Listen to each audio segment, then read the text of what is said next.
তোমাদেরও কি সকালবেলা হলে ইচ্ছে করে একটু ঝালঝাল কিছু খেতে? তাহলে আজকের ভিডিওটা তোমাদের জন্য। চলো আজ আমরা বানাই মুখরোচক কিন্তু স্বাস্থ্যকর একটা খাবার। Welcome back to my channel. আজকে তোমাদের স্বাস্থ্যকর একটা খাবার শেয়ার করব। ওই দই ওটস, দুধ ওটস আর কলা দিয়ে ওটস খেয়ে খেয়ে আমি বিরক্ত হয়ে গেছি, তাই আজকে শেয়ার করব ওটসের উপমা। তার জন্য কড়াই দিয়ে দিয়েছি প্রথমে সর্ষের তেল, আর দিয়েছি একটু কালো সর্ষে, আর নিজের পছন্দের যে কোনো ভেজিটেবল তোমরা এখানে অ্যাড করতে পারো। সমস্ত ভেজিটেবলগুলো অ্যাড করার পর অল্প লবণ আর হলুদ দিয়ে ভালো করে ভেজিটেবলগুলোকে ততক্ষণ না ভাজবে যতক্ষণ এটার কালারটা চেঞ্জ হয়ে যাচ্ছে।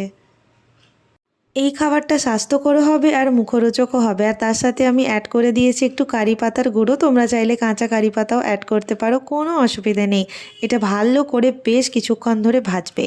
ওপর থেকে দিয়ে দিয়েছি পেঁয়াজ কুচি, আর যে যত ঝাল খেতে পছন্দ করো সে ততটাই লঙ্কা কুচি ইউজ করতে পারো।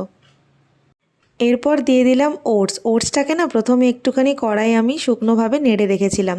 ওটসটা দিয়ে পুরো সবজিটার সাথে এটাকে ভালো করে মিক্স করতে হবে। যতক্ষণ না ভালো করে মিক্স হয়, মোটামুটি ভালো করে মিক্স করবে, অল্প একটু ভাজা ভাজা করবে। আর ওটসটা যাতে পরিমাণে বাড়ে তাই ওপর থেকে অল্প অল্প জল দেব আর ভালো করে মিক্স করব। একটা ছোট্ট টিপস দিয়ে রাখি, একসঙ্গে প্রচুর জল দিয়ে দেবে না, তাহলে কিন্তু রান্নাটা একদম বাজে হবে। অল্প অল্প জল দেবে আর ভালো করে মিক্স করবে। 2-3 বার রিপিট করার পর রেডি হয়ে গেছে আমাদের ওটসের উপমা। হেলদি হ্যাঁ বাট টেস্টি হ্যাঁ। চলো টাটা।